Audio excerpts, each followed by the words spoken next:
the pressure cooker experience. All right. Now, as men, we're achievers, right? And success driven, right? There are two natural motivators for us: success and fear. These are natural motivators for any human being, or for men specifically. Okay. Now, these, believe it or not, come from our bullets, our insecurities, because our bullets from childhood created all kinds of survival behaviors, and it had us overcompensate in life, which one of the things this resulted in is being driven, right? Being driven and successful in order to survive. Because when you overcompensate into something for a long period of time, even though it's coming from an insecurity, you become really good at that, right? So if you think you're stupid and you overcompensate for that, you're going to become very, very smart. It has results. If you think you're weak, well, guess what? You're going to overcompensate. You're going to become very, very strong.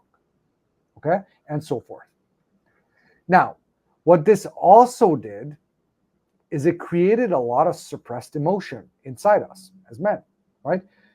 Which largely pokes its head out in marriage. We're pretty good at putting a mask up. We're pretty good at, keeping our stuff in check out in the world. Not everybody, but most people, most men. But in marriage, it pokes its head out, right? More than anywhere else. Now, this is because our wives know our insecurities within 2 to 3 years of our relationship.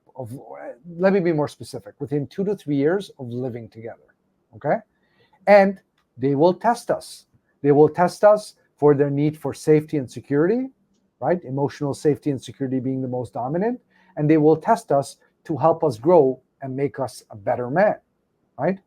So for this reason, you really need to understand this pressure cooker experience that I'm about to talk about, because you want to be successful in your marriage, right? So let's look at this. What is the pressure cooker experience? Okay.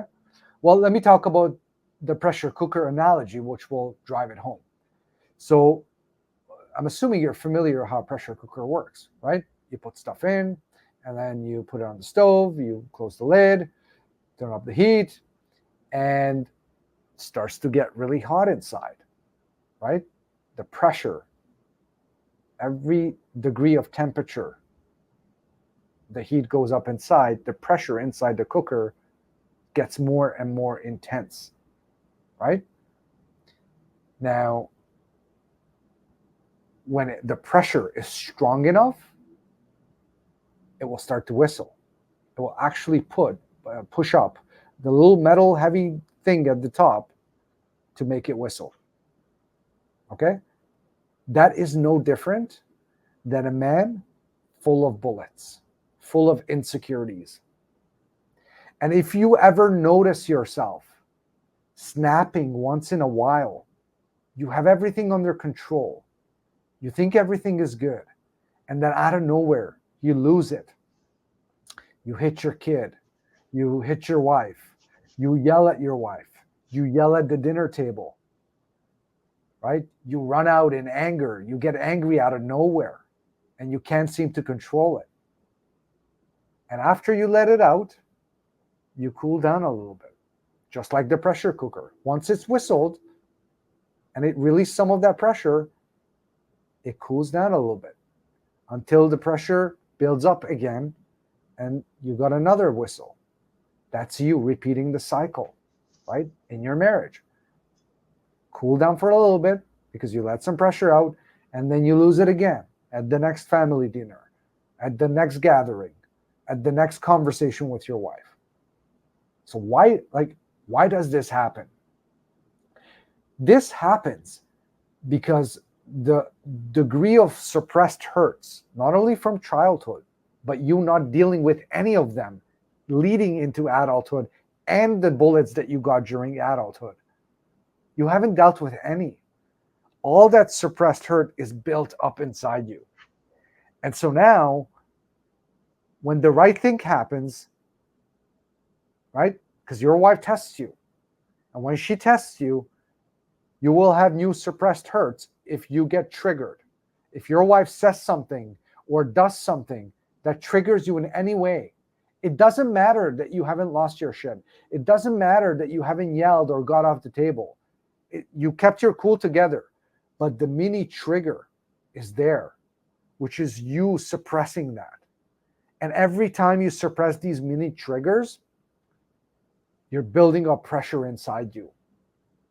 And on the right day, let's say you're tired, you had a shitty day at work, your wife said the right thing, kaboom, all blows up, right? You lose it. And then you lose it, you feel guilty about it afterwards, you go apologize, or you realize what you've done out of control, everything cools down. And then your wife keeps triggering you because you're not dealing with your bullets, right? Mini suppressing is happening inside of you, building up the pressure again, and then boom. And it's interesting at that point of the apology, right? There probably is a genuine sense for the man that it's not going to happen in the future. He's like, okay, like totally overreacted, totally shouldn't have said that, totally shouldn't have done that. Yeah, I'm not proud of that. It's not going to happen in the future. And I genuinely think that's what a man is largely at that point. But what happens is he doesn't take any steps to alter it from happening in the future. That's why he's back into the pressure cooker. Yeah. But he doesn't take the actions that's going to cause a different future. And that's the downfall. How do you fix it, right? Mm-hmm. I mean, really, that's the question. You now know what the pressure cooker is, what the experience is. I think we walked you through. You know why it happens. How do you go about fixing it? Mm-hmm. And for her, the apology represents that apology, not the bulletproof apology. That a man's apology at the time, going, oh, so sorry about that. You know, work's been stressful. I don't know, the kids just been up late at night. The kids are really irritating me lately. Like, totally sorry about that. That's that apology for her. She's expecting changes in the future. If you're not going to change, why apologize? So she has an expectation that things are going to be different in the future. The man genuinely at that time doesn't want the same thing to happen in the future. Mm-hmm. Unless the actions alter, it's highly predictable it's going to happen again in the future. And each of those apologies, with every action not taken after an apology, the value of your word just erodes. And after a while... it erodes that trust that we were talking about, right? Exactly, yeah. That's moving towards the negative balance. Yeah. So how do I fix it? Well, mastering emotional work, mastering pulling bullets. In other words, to make it very clear, mastering the ability to get rid of your suppressed hurts. Okay? And that comes through emoting, not talking about it, not thinking about it, but emoting it. Okay? One of the hardest things to master, it is probably the hardest part of our program to master, but when you master this and you're on the path of emotional self-sufficiency, it's a universe opens up to you that you didn't think was possible. Okay? And, you know, we're talking about permanent change. There's a physiological change in you when you do that, right? Triggers go away. Behaviors go away. Things that your wife says no longer threatening you. You no longer get triggered. You no longer have to suppress. And this pressure cooker experience goes away. You don't go and lose your shit every 1 month or 2 months, or every week or 2 days, or whatever the frequency is that it happens for you, because you've dealt with the root cause of why it happens. Okay? You don't have to whistle anymore, right? The pressure cooker doesn't have to whistle anymore. Imagine the relief, you being able to be at a place where your wife can say or do anything and you're not triggered. Like, it's possible to get there. Really is.